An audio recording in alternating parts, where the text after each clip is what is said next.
Alam mo ba na merong isang platform dito sa Pilipinas na dedicated para sa mga Pilipinong forex traders at sa mga gustong matuto ng forex trading? Para siyang Facebook pero hindi ganun kagulo. Para rin siyang Discord pero hindi siya ganun kaingay. At yun yung isi-share ko sa episode na ito. Today is December 15, 2025 and today is Monday. Today is Forex Trading Day. This is the modern Forex trading at wag na natin patagalin pa. Let's jump right in sa ating screen. What you're seeing now sa mga screens po ninyo ay yung kanyang login page. Ito po yung unang magpapakita once you open the platform. And this gives us a glimpse kung ano po ba yung mga features nung platform na ito. So, example, you have here a free trading tool and FX repository. Yan pa lang, panalong-panalo ka na. Kasi alam mo naman kung gaano kamahal ang mga forex trading courses, ang mga forex trading tools. So, pangalawa, it says distraction-free profile page. I mentioned before na ito po ay dedicated platform para sa mga forex traders. And later on, wait for that, watch that part. Makikita nyo kung gaano talaga siya ka-dedicated sa mga forex traders. It also has built-in smart trading assistant. Makikita nyo po dito sa loob ng platform nito yung isang AI na nakakatuwa dahil nakaprogram po siya, dedicated rin po sa mga forex trading topics. Yan. Then, again, it's a community as you can see. So, it's a home built by a trader for traders. It's a special space para po sa mga forex traders at lalong-lalo na para sa mga Pilipinong forex traders kasi most of the platforms you know that these platforms are created internationally. I don't know kung may nag-e-exist as of the moment na ganitong klaseng platform dito sa Pilipinas na may sariling environment, may sariling industrial level securities, may sariling programs and so forth. So, if none, then this is the best place for you and for you to start. If you're learning forex trading or if you just want to know forex trading more clearly. Yan. So, let's continue and I will guide you through the features inside. Before that, ang pinakauna nating kailangan gawin ay mag-create ng account. Okay? So, you have several options. Ito pa, it's a very good thing to mention. Nakakakita na kayo ng continue with Google here. This is one of the evidences na itong platform na to ay hindi na po biro. Why? Google will not affiliate their platform or their algorithms, their features inside a platform na hindi naman po talaga siya secured. So that's one thing to note. This is a high level security already. That's why you can feel safe. You are secured. Not to mention, you also have several options to log in. Like, create your account na siguro create an email or password na dedicated lang rin para dito. So, yun. Yun pa lang, you now have an idea on how this platform how powerful this platform is. Let's start discovering the features inside this platform and to do that, gawa muna tayo ng new account. And kung interested ka, pwede nyo rin pong sabayan yung paggawa natin ng account para you also have your own account to play with later on. And to do that, let's click create account first. Yan. After clicking the create account button, ito po yung magpapakita sa atin. Make sure to read this. It's important before clicking I understand and agree. Basahin nyo pong mabuti at sana po ay intindihin nyong mabuti. Okay? So, let's click understand and agree. You will be redirected sa page na ito, create your TMFT account. So, just fill in the required details. Later on, pwede nyo pa rin naman pong baguhin ito. So, don't worry. Just create your initial account. For this session, let's just use a sample account. Sample account and syempre, sample email na rin po. Sample account email. Sample na lang po muna yan. gmail.com. Then, create your password. Create a strong password. Don't worry, everything po na ginagawa natin sa page na ito ay pwede pa rin natin i-update or baguhin later on. Pero for this tutorial, let's just use this one. So, kapag okay na, just click create account. There. So, upon clicking create account, you will now be redirected to the official platform environment. Ang unang magpapakita po sa inyo as a new member is a welcome message from the TMFT or from the Modern Forex Trader. Galing po sa amin ng mga creators. So, we're glad to have you here and I hope na masaya po kayong makapasok at makasali sa community na to. From this point, I will guide you through the different sections of this platform para alam nyo po kung paano siya i-navigate later on kapag kayo na rin po yung mag-explore ng platform na to. So, what you're seeing now is the community forum section. Ito po, dito po tayo pwedeng mag-share ng update with the community with regards sa forex trading. Feel free to communicate. Feel free to post. You can also attach image or so. Dito rin po natin makikita or mababasa yung mga news, yung mga forex trading signal, mga educational materials, and so forth. And another important section of this part is here, yung TMFT Guru.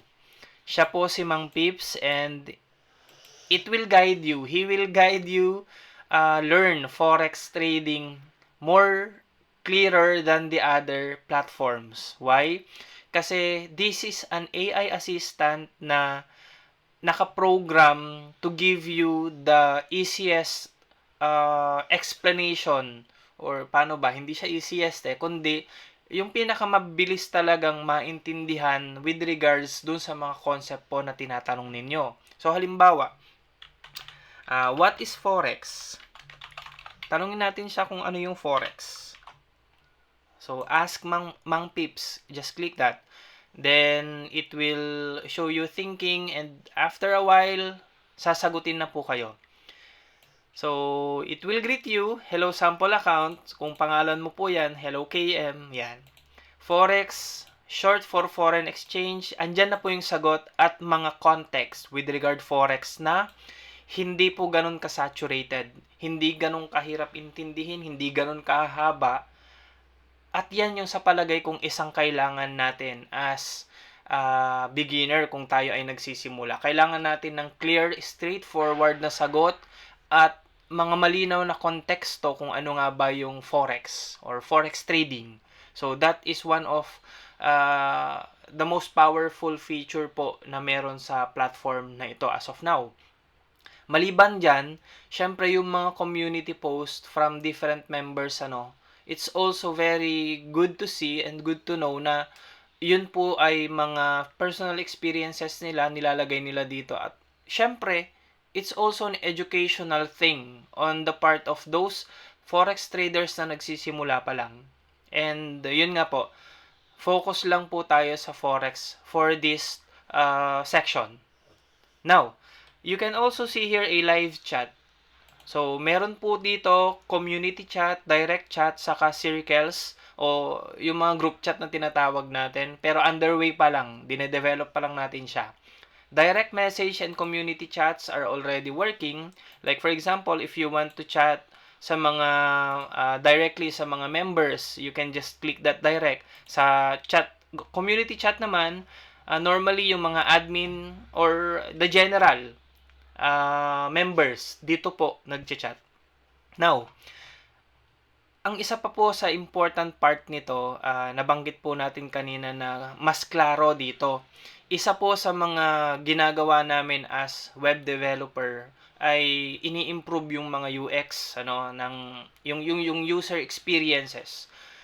Kapag nagcha-chat po tayo, ino-open natin yung live community chat, napapansin niyo po yung screen po ninyo na blur yan, na nagfe-fade, ito po ay simpleng feature pero sa palagay ko po as a web developer very important if you want to focus, if you want to have a clear communication, you should focus on one.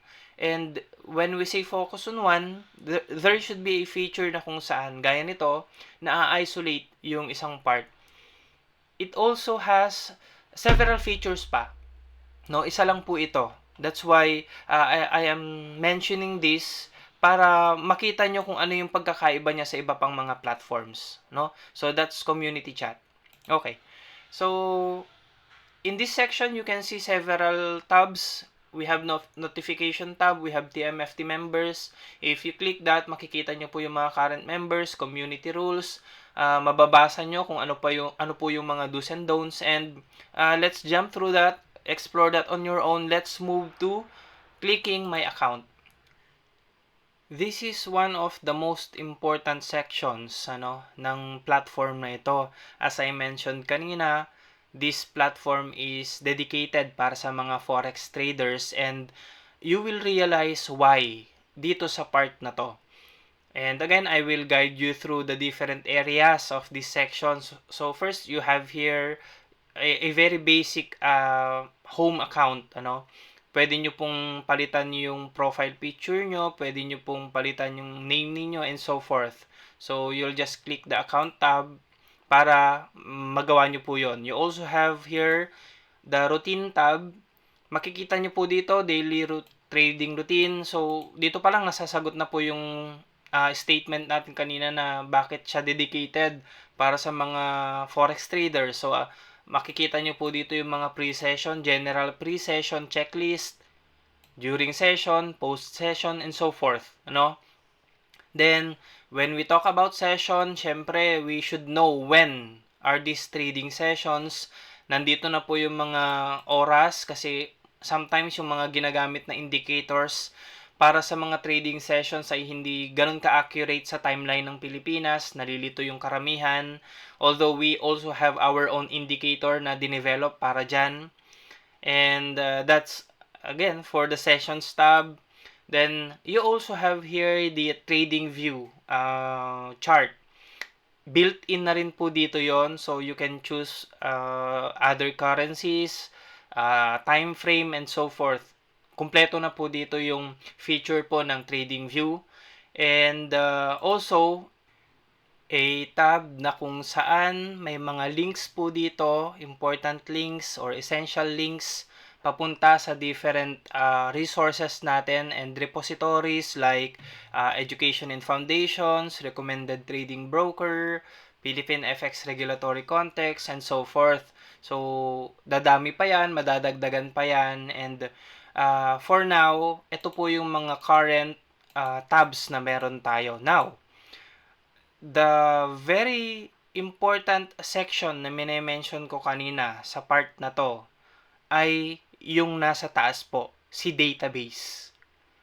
Let's click that and let's show kung ano yung meron kay database.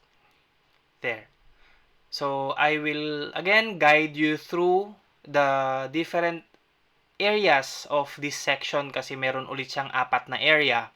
So, ipapakita po natin kung ano po yung gamit niya, i-demonstrate natin paano siya gumagana. First, punta muna tayo sa mga options natin for viewing. So, we have light and dark mode. Minsan kasi, di ba, kapag gabi, lalo na yung trading session nung iba ay during London, New York time, mga madaling araw, masakit sa mata yung light version. So, we created a dark version for this part. Kasi ito yung sa palagay kong madalas nyong magagamit. Kasi ako, ito talaga yung halos naka-open. Almost from the start na nag-trade ako hanggang matapos. Why? Kasi it shows here the playbook, it shows the journal, and so forth. yon. Kasi when I'm trading, I have several strategies na ginagawa. Dito po, pwede po tayong gumawa ng mga yon. Okay? So, again, let's just do it section per section. Okay, areas. Let's start with the dashboard area. Sa dashboard area, makikita nyo po dito yung summary ng inyong trading performance. So, wala po talaga kayong ilalagay dito na data. It will just show you your summary performance like your net PL, win ratio, profit factor. There's also a graph. It's a visual representation of your trading performance. Mamaya makikita natin yan, magsasample tayo. Your second tab is all about analytics. Ito naman po, this is where you will input all the datas of your trading performance. Dito nyo rin po makikita yung iba't ibang feature na kung saan makakatulong po sa atin to do forex trading. Let's just show one example. So, paano nga ba ginagamit yung tab na ito? Unang-una, sa taas may visual analytics siya. So, kung siguro gawin nating mas dark, ayan, para mas makita nyo, or gamitin natin yung dark feature. Dito sa may part po na to, we have visual analytics, summary lang po yan. Ang kailangan po natin lagyan ng data ay yung unang-una, deposit at or withdraw. So, we have here a date, kailan ka ba magde-deposit or withdraw. Meaning, magkakaroon po tayo ng record for cash flow. Very important yan. So, halimbawa, ngayong araw, December 15, magde-deposit po tayo dahil bago pa lang tayo, magsisimula po tayo, and we will deposit a 100 USD. USD po yung ginagamit natin, so i-convert nyo na lang dun sa PHP or Philippine Peso, then just click Record Deposit. As soon as ma-click nyo po yon, makikita nyo po sa taas ninyo, meron na kayong $100 $100 na account. And kapag click nyo po yung history, dito po sa deposit withdraw, makikita nyo kung magkano po yung dineposit ninyo. At syempre, halimbawa, gusto nyo pong dagdagan pa ulit, nagdagdag pa po tayo ulit ng $150, just click record ulit, mag-a-add at mag-a-add po yan. So, that's one thing. And that's the first area na kailangan po nating i-accomplish. I-hide lang natin yung history.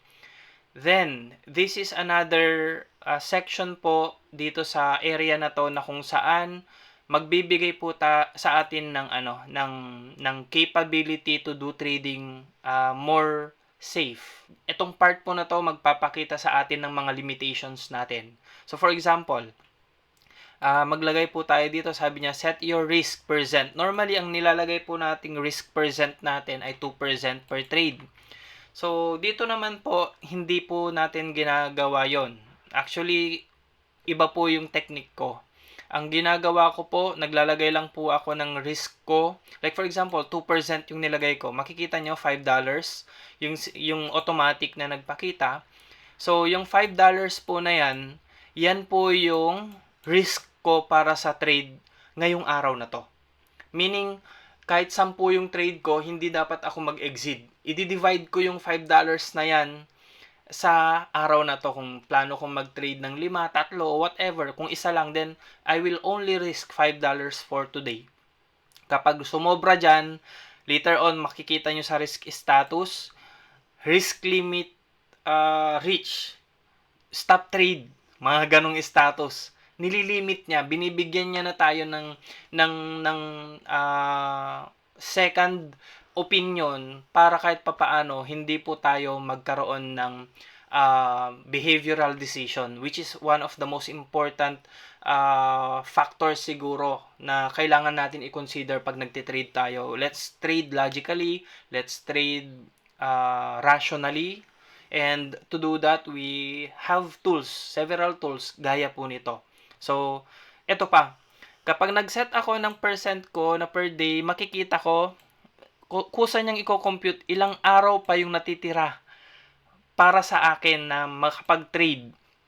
Alam ko kung ano yung development na mangyayari sa akin. Ito yung wala sa iba pang mga platform. Hindi ko alam kung ano yung essence ng pagsiset ng risk without this context.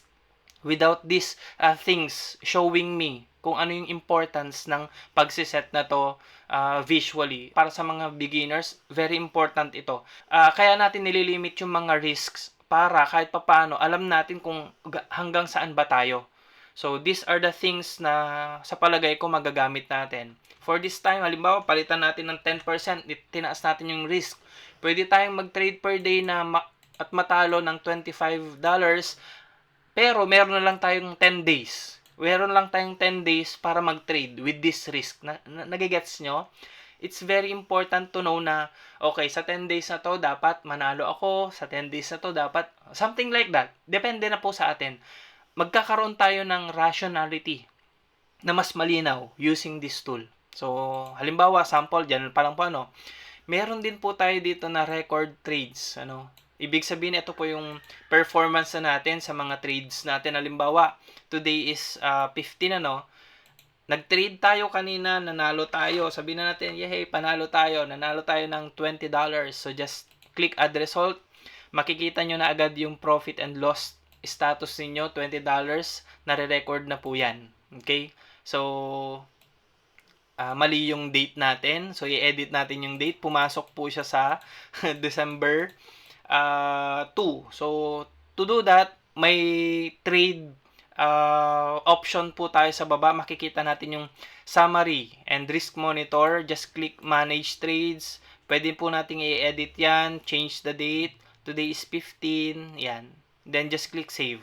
Ayan. So, pumunta na siya sa 15. And, ito pa.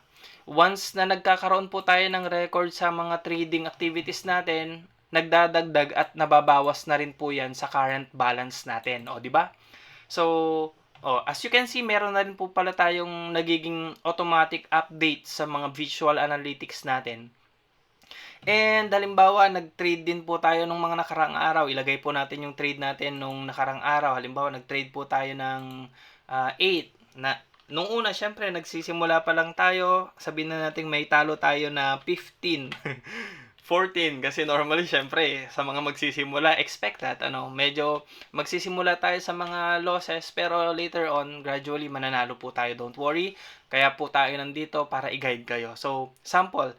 Pag talo po pala yung trade natin, please input minus sign, negative sign, before the number para ma-recognize po siya as a loss. Andyan naman na po yung guide, pero just to give you another guide, yun po, paano po siya nire-record, Nakikita nyo dito, heavy loss, sabi na niya, risk status. Pansinin nyo po sa taas, safe pa rin naman po kasi as of now, yung atin pong trade ay $6 at mababa pa naman po yung talo. Pero sa baba, pag daily, may makikita na po kayo agad na risk status. This is very important, no? So, halimbawa naman ngayon, nakalagay kasi safe, gusto nating mabago yan. And yung risk status na to nakadepende sa current day. Kasi ngayon yung araw ng trading natin yung day natin. So, for example, yung 15, baguhin po natin na $25.60 po yung ating risk. Gawin po natin siyang malapit doon. Gawin natin siyang negative 20. For example, natalo tayo ngayong araw. Okay? Napansin nyo, siguro hindi nyo nakikita yung mga colors. I-try natin. Baguhin yung kulay. Yan.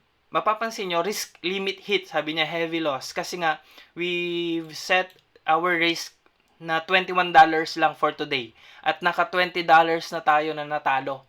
Kusa po itong update automatically. Nagbibigay sa atin ng limit. This is very important sa pagtitrade. Para sa akin, ito na yung signal na tayo muna ako, labas muna ako, magkape muna ako, or just stop. Baka naman po talagang hindi para sa akin yung araw na to. And that's how rational traders work. Hanggat maaari, alam natin kung ano yung nangyayari sa atin based on statistics, hindi based doon sa emotion natin alone. Kasi doon madalas natatalo yung mga traders. And this tool, this section is existing dahil sa mga ganong factors. I hope na nakikita nyo na kung paano ito gumagana, paano ito nagpe-perform. So, again, para masaya naman, may panalo naman tayo ngayong araw na to. Sabihin na natin 15 po yung panalo natin. Ayan, magbabago po yan. Safe day, di ba?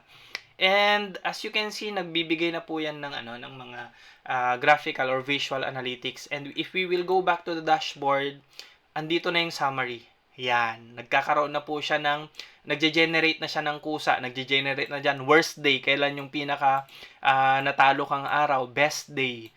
Ilan yung average win. Nagbibigay na rin po yan ng win rate. Kasi may dalawang trade tayo for now. Isang panalo, isang talo. 50% win rate sa trade. Tama? Okay. So, again, this is just a very important section para sa mga traders na yung iba kasi binabayaran to ang mahal. Actually, karamihan po ng platform na may mga ganitong features, binabayaran, binibili, subscription-based. Ito po, libre. Okay? So, yun pa lang po, sa palagay ko, kailangan nyo nang i-consider yung platform na ito. Okay? Next, we have the playbook. So, for example, sabi natin kasi lagi sa forex trading, kailangan natin ng isang solid na strategy.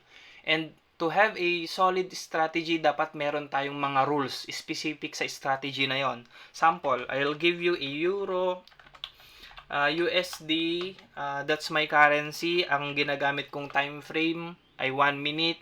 And then, ang setup ko po ay scalping. And sabihin na natin ang strategy ito ay para sa trending market. Okay, we have trending market.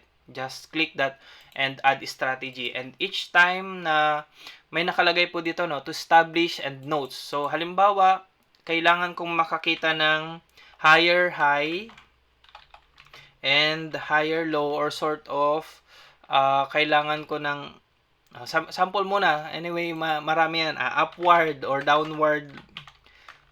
Pero wag nyo pong gayahin ito, specific dapat ito, kumpleto dapat ito. Pero for the sake of this demonstration kasi, at para hindi tayo masyadong maging mahaba, ito po, ganito po siya. Nagsiset po tayo kung ano mga ba yung mga kailangan nating rules para sa strategy na to. So, ano yung reminder? Halimbawa, avoid big news. So, big news. O kaya, do not trade kapag low volume. Halimbawa, low volume. Yan. Sample lang po itong mga to. So, now I have a checklist ng mga pwede kong rules during this trading strategy. Kapag ito yung gagamitin kong strategy. And this is where we can also add another strategy. So, for example, we now have Euro USD naman. Euro USD, 1 minute pa rin. Let's try a day trading strategy. Day trading naman yung setup ko. At ang gagawin rin naman natin ay halimbawa, ranging market. Para may sample pa rin naman tayo sa iba. Yan, just add strategy. So, nakita nyo, pwede na naman kayong gumawa ng ibang mga rules, mag-set ng rules para sa strategy naman na ito. So, if you want to go back sa iba pang mga strategies natin, ayan, yung sample strategy ko na ginawa ko na, pwede po.